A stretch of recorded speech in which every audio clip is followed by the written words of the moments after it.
Section 1. You will hear a woman asking for information over the phone.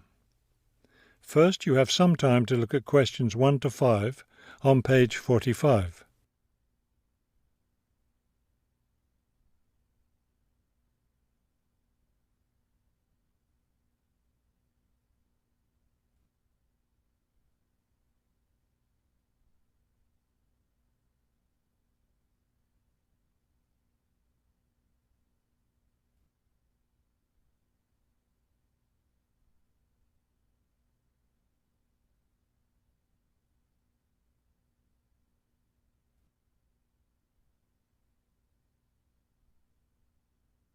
You will see that there is an example that has been done for you.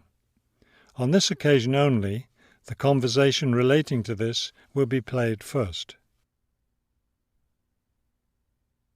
Good afternoon, Plainfield Community Centre. Yes, hi. I'm new in town, and I was curious about the services the community centre has to offer. The man answers the phone. Plainfield Community Centre. So the words Community Centre have been written at the top of the form. Now we shall begin.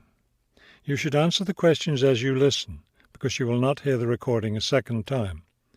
Listen carefully and answer questions 1 to 5. Good afternoon, Plainfield Community Centre. Yes, hi. I'm new in town, and I was curious about the services the community centre has to offer. We offer a variety of recreational activities. What were you interested in particular? Well, everything, I guess. Okay, let's start with kids. I have a teenage son. What activities do you have for teens? Right now, during the school year, we have tutoring sessions for children and teens in all subjects. That would be good. He needs help with algebra. We can certainly help with that. Just have him come by any Wednesday or Saturday afternoon. That's when the tutoring sessions are scheduled. Fantastic! What about sports? Do you have sports activities for teens? We have tennis lessons on Sunday mornings for teens and Sunday afternoon for adults. I don't think my son would like that, but my husband might. For myself, I'd be more interested in yoga. Do you offer yoga classes? We do. Our yoga classes take place on Tuesday and Thursday evenings. We divide it up into several groups, so there's one class for younger children, one for teens, and one for adults. Really? I doubt my husband and son would be interested, but I'd like to sign up for yoga. I also like reading. Do you have any book clubs? We have one just about to start. The first meeting will be next Friday morning. It will focus on early 20th century novels. Too bad it's Friday morning. I think my son would enjoy it, but of course he's in school at that time. Well, actually, that book club is for adults only. We may start one up for teens next summer, but we have nothing for that age group right now. Oh well, I suppose he has enough to keep him busy for now. Now, what about fees? Do these classes and activities cost anything? Before you hear the rest of the conversation, you have some time to look at questions 6 to 10 on page 45.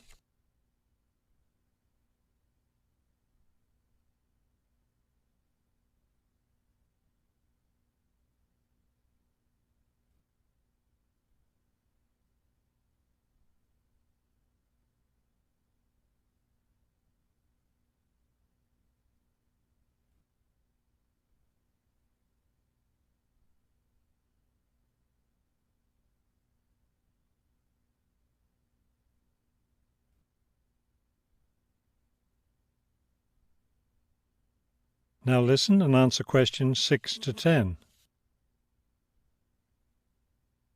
There's a small charge for non-members for each class. However, they're all free to members. Would you be interested in becoming a member? How much does the membership cost? Not much at all. The yearly fee is $75 for individuals and $225 for families. What do I get with the membership? You get free access to all classes and activities, and you can use our facilities like the tennis court, the exercise room and the meeting room. It's not a bad deal, really. Could you tell me exactly where the centre is located? It's at 107 Elliott Street. Is that Elliott with 2 L's or 1 L? 1 L. E-L-I-O-T-T. IOT. It's right downtown. I think I know where it is. Do you have free parking? Yes, you can park just across the street. There's a garage there. That sounds easy enough. Maybe I'll come in one day next week and sign up for some classes. That would be fine. But don't come on Monday because we're closed that day. We're open Tuesday through Sunday. Oh, thanks for telling me. Maybe I'll stop in on Tuesday then. Can I pay for the classes with a personal check? We accept checks and credit cards. Okay, thank you very much. You've been very helpful. That is the end of section 1. You now have half a minute to check your answers.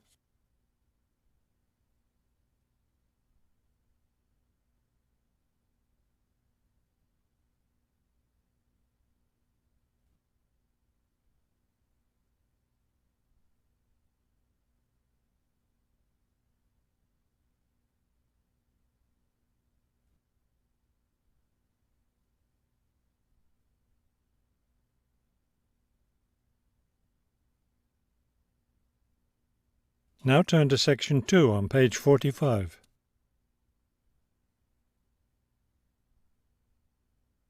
Section 2. You will hear a hike leader giving information about an upcoming hiking trip. First, you have some time to look at questions 11 to 15 on page 45.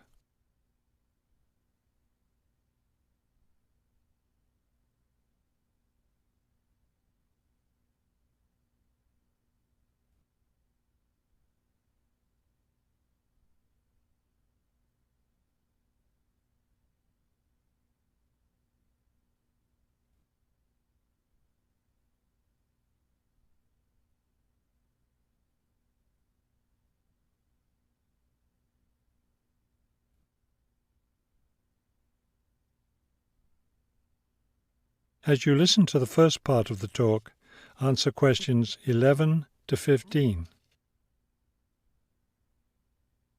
Good evening, everyone. As you know, this is our last meeting before we set off on our annual week-long hiking trip. So tonight I'll be telling you everything you'll need to know to be ready for the trip. Let's talk about equipment first. Having the right equipment is essential for your comfort and safety. First, you'll need a warm and comfortable sleeping bag. However, you won't need to worry about carrying a tent, since we'll be sleeping in shelters along the way. Also, part of the fee you've paid for the trip goes toward food, so you won't need to put that on your packing list either. We found, though, that it's more efficient for each person to bring his or her own dishes, so be sure to pack a plastic bowl, a cup, and a fork, knife, and spoon. That's all you'll need in the way of dishes. Perhaps the most important item to put on your list is a comfortable pair of hiking boots. Nothing ruins a hike more than getting blisters and sores from ill-fitting boots. So make sure your boots fit you right. Shoes and sneakers aren't adequate for the type of hiking we'll be doing. Of course, a backpack is necessary for carrying your equipment.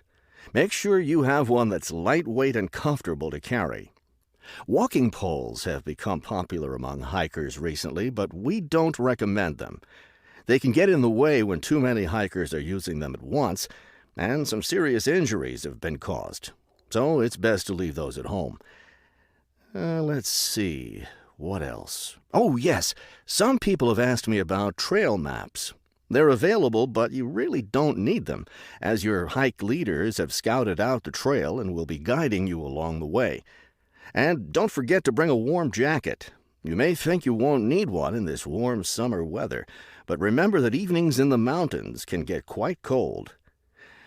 Is there anything else I need to tell you? Oh, yes, your guides will each be carrying a first aid kit, so that's one less thing for you to pack yourself. Remember, you'll be carrying your backpack all day, so keep your load light and don't overpack. Before you hear the rest of the talk, you have some time to look at questions 16 to 20 on page 46.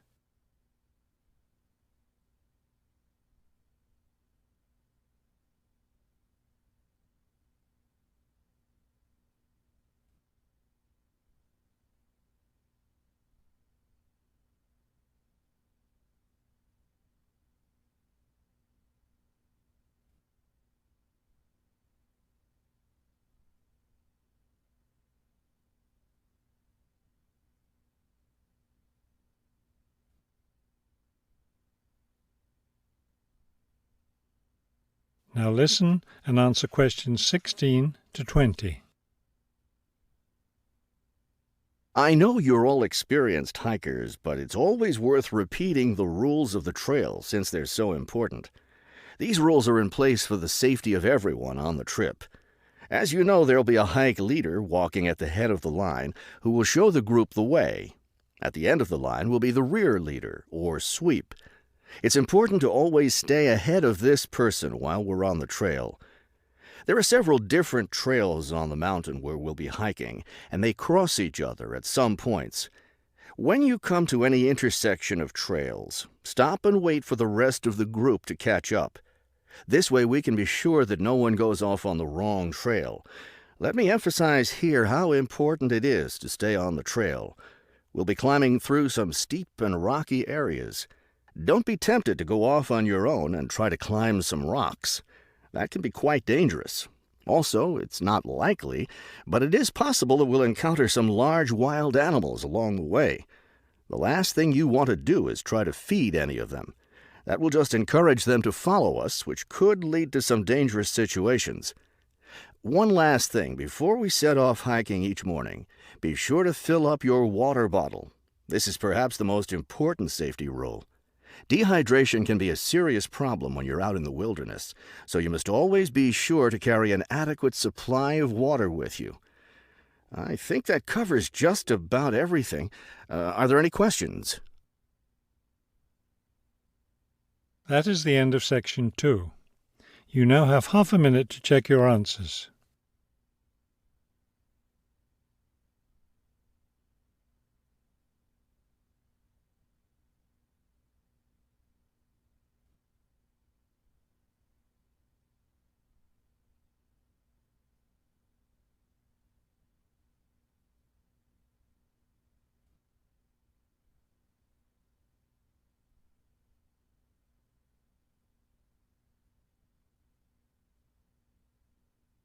Now turn to section 3 on page 46.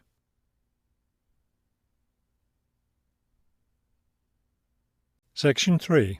You will hear a conversation between a university student and a faculty advisor about the requirements for the student teaching semester. First, you have some time to look at questions 21 to 24 on page 46.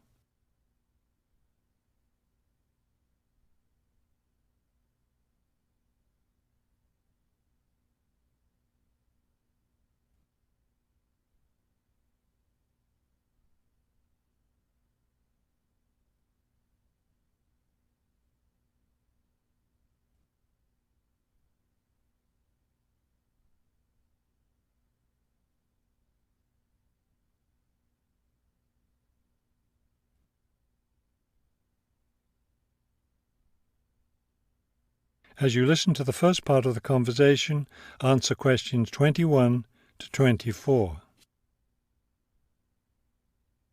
I'd like to go over with you today some of the requirements for your student teaching, which you'll be undertaking next semester. I'm really looking forward to working in a real classroom and teaching children, but I'm nervous about it too. One of my roles is to provide you with whatever support you may require. One thing that helps me do that is to know what you're doing in the classroom, so I require all my students to keep a journal about their teaching experience.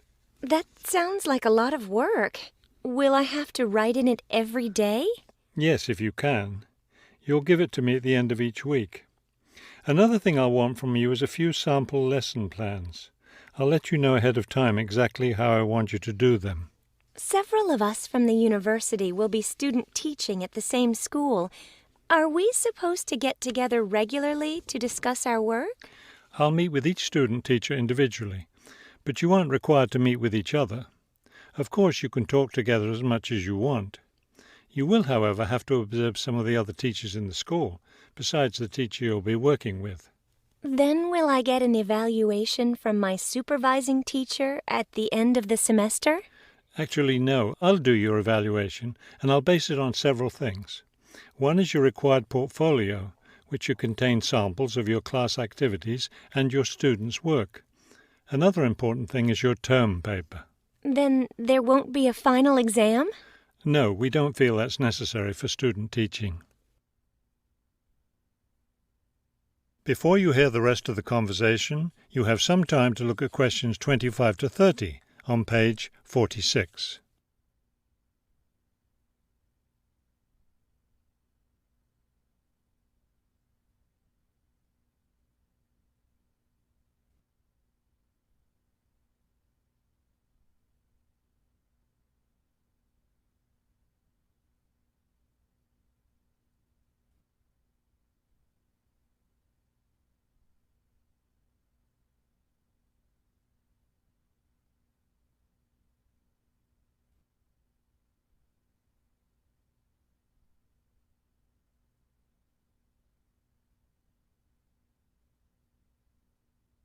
Now listen and answer questions 25 to 30.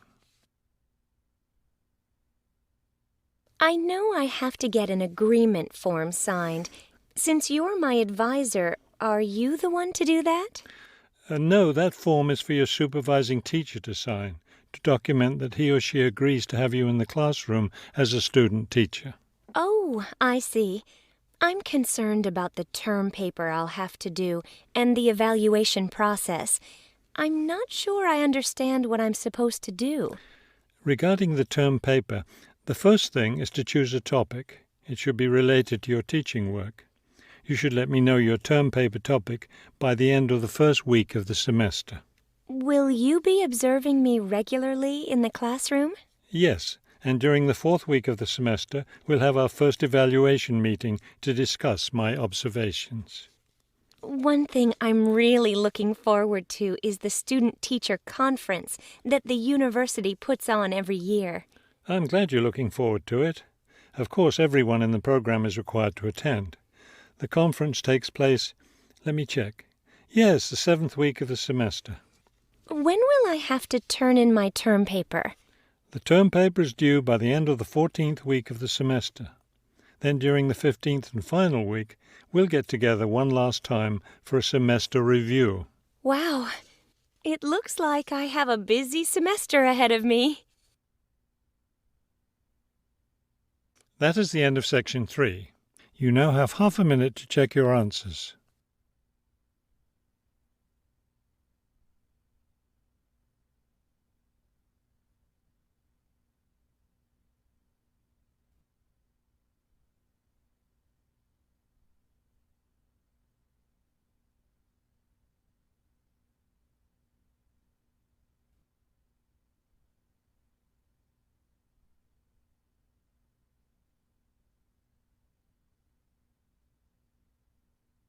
Now turn to section 4 on page 47.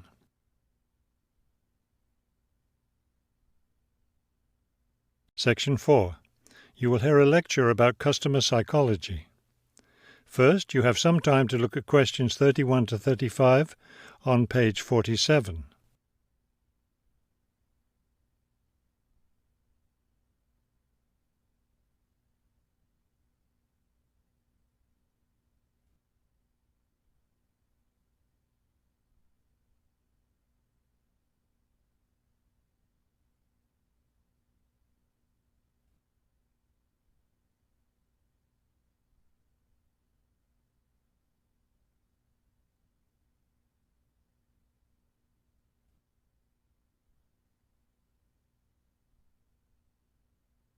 Now listen carefully and answer questions 31 to 35.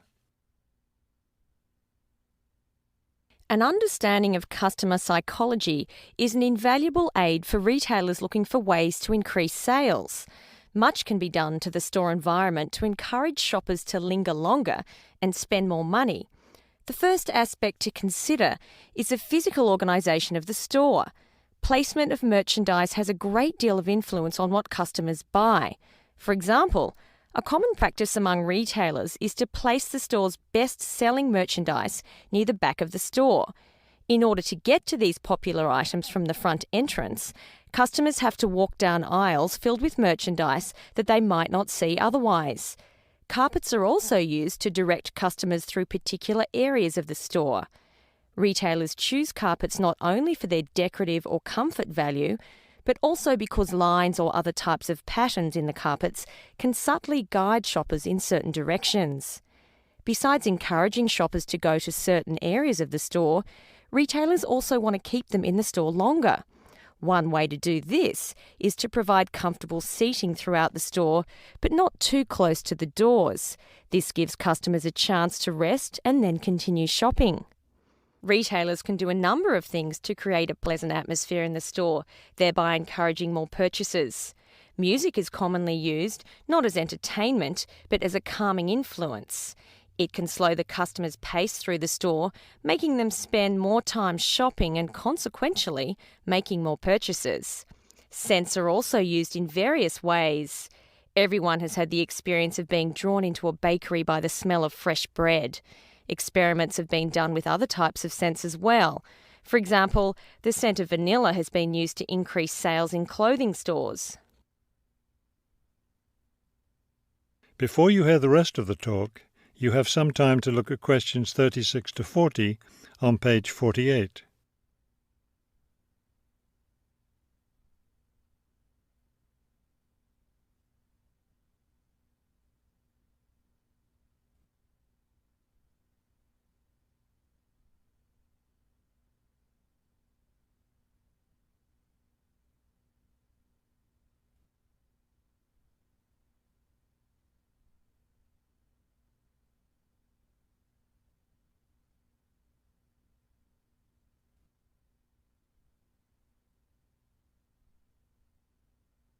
Now listen carefully and answer questions 36 to 40.